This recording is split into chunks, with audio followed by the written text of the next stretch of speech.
Yellow empire. I can kind of see that. Makes sense. Yeah. Down in a yellow desert, scattered with crumbling yellow-grey rocks and scrubby yellow-brown thorns. Bruised yellow sky, low yellow clouds. Even the men's skin and clothes turning yellow, stained with sweat and blood sand. So bloody hot, Tobias's vision seemed yellow, dry and dusty and yellow as bile and old bones. The Yellow Empire, the famous golden road, famous golden light. If I spent the rest of my life knee-deep in black mud, I think I'd die happy right about now, said Julius, and spat into the yellow sand. Rate sniggered. And you could really see how they made all that money, too.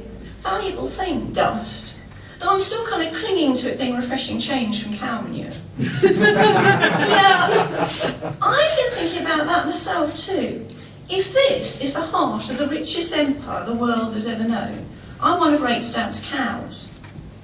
An empire built on sand. Poetic, like. Because there's so much money in bloody poetry. They're not my dad's cows, they're my cousin's cows. My dad just looks after them. Magic, I reckon, said Alcine. Strange, arcane powers. They wave their hands and the dust turns into gold. Mr. Blake Alborn once could do that. Turned iron pennies into gold marks. Rate's eyes widened. Yeah? Oh, yeah. Couldn't shop at the same place 2 days running, mind. That's changed his name a lot. They reached a small stream bed, stopped to drink, refill their water skins. Warm and dirty with a distinct aroma of goat shit. After 5 hours of dry marching, the feel of it against the skin almost as sweet as the taste of it in the mouth. Running water, some small rocks to sit on, 2 big rocks providing a bit of shade. What more could a man want in life? Tobias went to consult with Skye. We'll stop here a while, lads. Have some lunch, rest up a bit, sit out the worst of the heat. If it got any hotter, their swords would start to melt. The men cheered. Cook pots were filled and scrub gathered. Julius set to, preparing a soupy porridge. New boy Marith was sent off to dig the hole for the latrines. Tobias himself sat down and stretched out his legs, closed his eyes. Cool, dark shadows and the smell of water. Bliss. So how much further do you think we've got to go till we get there, then? Emmett asked. Punch someone if they asked him that one more time. Tobias opened his eyes again with a sigh. I have no idea, asked Skye. Couple of days? A week? Rate grinned at Emmett. Don't tell me you're getting bored of sand. I'll die of boredom if I don't see something soon that isn't sand in your face. I saw a ghost a couple of hours back. What more do you want? And it was definitely a female goat before you answer that. They had been marching now for almost a month. 40 men, lightly armed and with little armour. No horses, no archers, no mage or whatnot. No doctor, though Tobias considered himself something of a dab hand at field surgery and dosing the clap. Just 40 men in the desert, walking west into the setting sun. Nearly there now. Gods only knew what they would find. The richest empire the world had ever known. Yellow sand. Not bad, this, Alcine said as he scraped the last of the porridge. The lumps of mud tastes quite different from the stuff we had at breakfast. I'm not entirely sure it's mud. I'm not entirely sure I care. They bore the highly imaginative title, The Free Company of the Sword. An old name, if not a famous one, well enough known in certain select political circles. Tobias had suggested several times they change it. The sand gives an interesting texture too, the way it crunches between your teeth.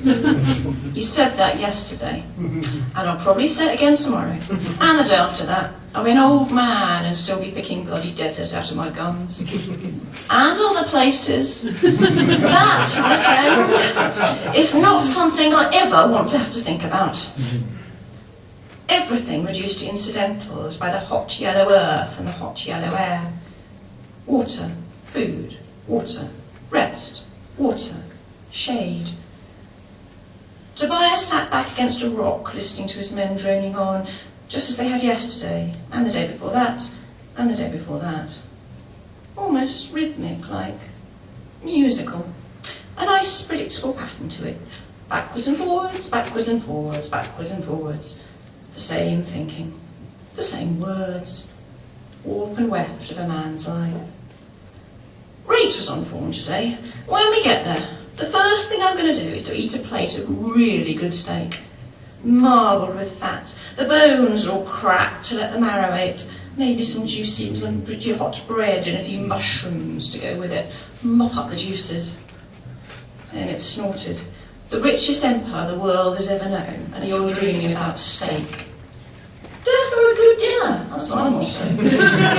Oh, I'm not disputing that. I'm just saying there should be better things to eat when we get there than steak.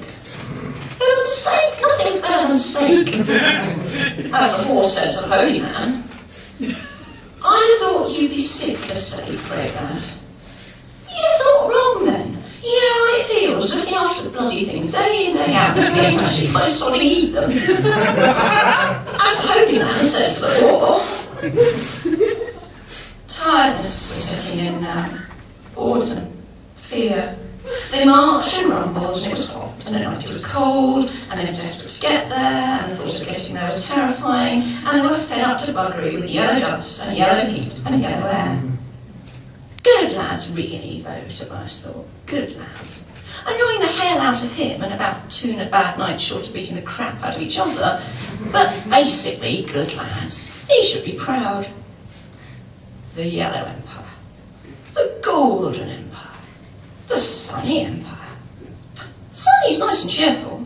Golden's a hope. And yellow'd be nice when we get there. I mean, they're soldiers anyway. Nice and cowardly, yeah? Julius banged the label. More porridge, anyone? Get it while it's not yet fully congealed. I swear I sneezed something recently that looked like that last spoonful. Steak. Quick cooked. Fat still spitting. Char to them on the bone. Mushrooms. Gravy. A cup of Inish gold. I'll have another bowl if it's going begging. Past begging, man, this porridge. This porridge is lying unconscious in the gutter, waiting to be kicked hard in the head. A crow threw down near them, cawing. Alpsine tried to catch it. Failed. It flew up again and crapped on one of the kit bags. Bugger, good eating on one of them. Scrawny looking fucker though, even for a crow. Cooked up with a few herbs, you wouldn't be complaining. Delicacy in alley and slow roasted crow's guts. Better than steak. That was my soothing bag! Lucky, Aline, a crow crapping on you. Quiet. Tobias scrambled to his feet. Something moved, over there to the right. Probably a goat, said Ray. If we're really lucky, it'd be that female goat. The dragon was on them, before they'd even had a chance to draw their swords. Big as a cart horse. Deep-fetid marsh rot, snot, shit, filth green. Traced out in scar tissue like embroidered cloth. Wings black and white and silver, heavy and vicious as blades. The stink of it came choking. Fire and ash, hot metal, fear, joy, pain. There are dragons in the desert, said the old maps of old empire, and they had laughed and said, no, no, not that close to great cities. If there ever were dragons there, they are gone like the memory of a dream. His teeth closed, ripping into Julius's arm, huge, jagged. Its eyes were like knives as it twisted away with the arm hanging bloody in its mouth. It spat blood and slime and roared out flame again, rearing up, beating its wings. Men fell back screaming, armour scorched and molten, melted into burnt, melted flesh. The smell of roasting meat surrounded them. Better than steak. Julius was lying somehow still alive, staring at the hole where his right arm had been. The dragon's front legs came down smash onto his body. Plume of blood. Julius disappeared. a little smudge of red on the green. A grating shriek as its claws scrabbled over hot stones. Screaming, screaming, beating wings. The stream rose up boiling. 2 men were in the stream trying to douse burning flesh, and the boiling water was in their faces and they were screaming too. Everything hot and boiling and burning, dry wind and dry earth and dry fire and dry hot scales. The whole great lizard body scorching like a furnace, roaring hot, boiling, killing, demon, death thing. We're going to die, thought Tobias. We're all going to fucking die. Found himself next to pretty new boy Marith, who was staring at it mesmerised with a face as white as pus. Yeah, well, okay, I'll give it to you. Bit of a thing to come back to when you've been off digging a hole for your superiors to shit in. But pretty startled, even for him. They wouldn't look either pretty or startled in about 10 heartbeats after the dragon flame grilled and decapitated him. If he'd at least try to raise his sword a bit. Or even just duck. Oh, God, and demons and piss. Tobias, veteran of 10 years standing, with very little that could unsettle him, pulled up his sword and plunged it two-handed into the dragon's right eye. The dragon roared like a city dying, threw itself sideways, the sword still wedged in its eye. Tobias half fell, half leapt away from it, dragging Marith with him. "Sword!" he screamed. "Draw your bloody sword!" The dragon's front claws were bucking and rearing inches from his face. It turned in a circle, clawing at itself, tail and wings lashing out. Spouted flame madly, shrieking, arching its back. Almost burned its own body, stupid fucking thing. 2 men went up like candles, bodies alight. A third was struck by the tail and went down with a crack of bone. Tobias rolled and pulled himself upright, dancing back away. His helmet was askew. He could see little except directly in front of him. Big writhing mass of green dragon legs.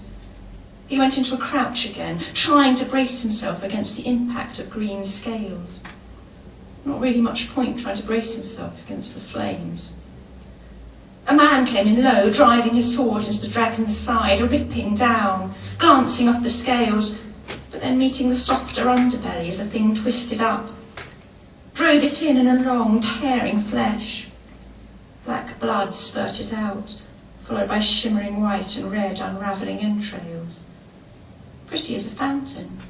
Men howled, clawed at their own faces as the blood hit.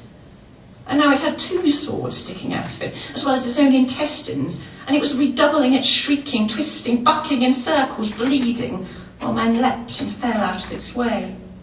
"Pull back!" Tobias screamed at them. "Get back! Give it space! Get back!" His voice was lost in the maelstrom of noise. It must be dying, he thought desperately. It might be a bloody dragon. Half its guts are hanging out. It's got a sword stuck a foot into its head. A burst of flame exploded in his direction. He dived back onto his face, found himself standing next to new boy Marith again. "Distracted!" Marith shouted in his ear. "Huh?" Marith scrambled to his feet and leapt. Suddenly, absurdly, the boy was balanced on the thing's back, clung on frantically, almost falling, looked so bloody stupidly bloody small, then pulled out his sword and stabbed downwards. Blood bursting up. Marith shouted, twisted backwards, fell off. The dragon screamed louder than ever, loud as the end of the world. Its body arched, a gout of flame spouted, collapsed with a shriek. Its tail twitched and coiled for a few long moments. Last rattling tremors, almost kind of pitiful and obscene. Groaning, sighing, weeping noise. Finally, it lay dead. A dead dragon is a very large thing. Tobias stared at it for a long time. Felt regret almost. It was beautiful in its way. Wild. Utterly bloody wild. No wisdom in those eyes. Wild freedom. and the delight in killing. An immovable force like a mountain or a storm cloud. A death thing. A beautiful death, though. Imagine saying that to Julius's family. He was killed fighting a dragon. He was killed fighting a dragon. A dragon killed him. A dragon. Like saying he died fighting a god.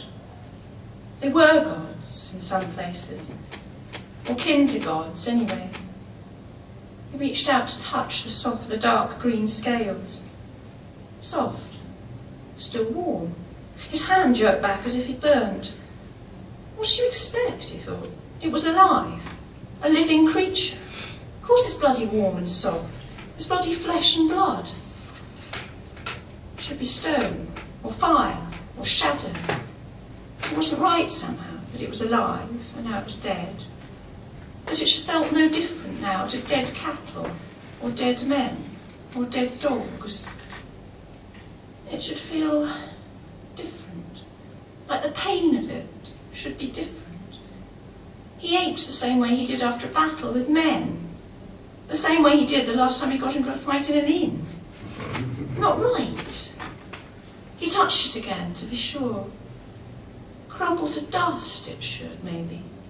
Burn up in a blaze of scented flame. If it's flesh and blood, he thought then, it's going to fucking stink as it starts to rot.